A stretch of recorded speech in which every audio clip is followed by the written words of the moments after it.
நேர்களுக்கு வணக்கம். கருக்குழாய் சிகிச்சை அப்படின்னும் போது பார்த்தோம்னா, கருவ கர்ப்பப்பைக்குள்ளார நம்ம சேர்க்கறதுக்கு முன்னாடி, கண்டிப்பா கர்ப்பப்பைக்கு ஒரு ஹிஸ்டோஸ்கோபிக் எவாலுவேஷன் தேவையா? அதாவது கர்ப்பப்பைக்குள்ளார கேமரா போட்டு பார்க்கறது கண்டிப்பா அவசியமா? அப்படின்றத பத்தி தான் இன்னைக்கு நம்ம பார்க்க போறோம். ஸோ கர்ப்பப்பை அப்படின்றது பார்த்தீங்கன்னா, எல்லாருக்குமே தெரிஞ்சது தான். கருவ வளர்க்கக்கூடிய ஒரு முக்கியமான உறுப்பு. ஸோ இதில ஏதாவது ஒரு சின்ன ஒரு சதை இருந்தாலோ, இல்ல ஒரு ஒட்டுதல் இருந்தாலோ, இல்ல ஒரு அ அ சுவர் மாரி இருந்தாலோ, அந்த இடத்துல போய் நம்மளுடைய கரு ஒட்ட முடியாம, நமக்கு தோல்வி அடையறதுக்கு வாய்ப்புகள் ஜாஸ்தி. ஸோ என்ன நம்ம சாத்தியமா பண்ணணும் அப்படின்னு பார்த்தீங்கன்னா, கருவ நம்ம தயாரிச்சு உரையப்படுத்திய பிறகு, நம்ம அத தொடர்ந்து வரக்கூடிய மாதங்கள்ல, அவங்க மாதவிடாய் ஒரு 6வது நாள்லேருந்து 10வது நாளுக்குள்ளார டயக்னாஸ்டிக் ஹிஸ்டோஸ்கோபி அப்படின்னு சொல்லி இந்த ப்ரொசீஜர் பண்ணணும்.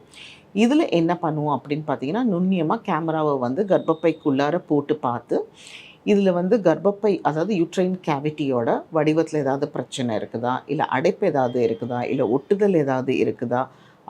போதுமான அளவுக்கு கருவ தக்க வைக்கக்கூடிய அளவுக்கு இடம் இருக்குதா? இது எல்லாமே நம்ம பார்த்துட்டு, கரு கர்ப்பப்பையில ஒட்டக்கூடிய இடம் இம்ப்ளான்டேஷன் சைட்டுன்னு ஒண்ணு இருக்கும். அத லைட்டா ஸ்க்ராட்ச் பண்ணிட்டு நம்ம வெளியில வர்றதுனால, அத தொடர்ந்து 1, 2 மாதங்கள்ல கருவ செலுத்தும்போது, கரு போய் ஒட்டக்கூடிய தன்மையும் சரி, அங்க எந்த ஒரு பிரச்சனை இல்லாம, கரு கர்ப்பப்பையிலேருந்து ரத்தம் எடுத்து வளர்றதுக்கும் வாய்ப்புகள் ஜாஸ்தி. இந்த ஹிஸ்டோஸ்கோப்பிய நம்ம பண்றது மூலியமா, தோல்விகள நம்ம தவிர்க்கலாம். அதே மாரி கருச்சிதைவுகள் ஏற்படுறதையும் நம்ம தவிர்க்கலாம். ஸோ கண்டிப்பா ஹிஸ்டோஸ்கோப்பி நம்ம பண்ணிட்டு, நம்ம எம்ப்ரியோ ட்ரான்ஸ்ஃபர் போறது அப்படின்றது ஒரு நல்ல ஒரு செயல். லாப்ரோஸ்கோப்பி எல்லாருக்கும் தேவையா? அப்படின்னா, கண்டிப்பா லாப்ரோஸ்கோப்பி எல்லாருக்கும் தேவையில்ல.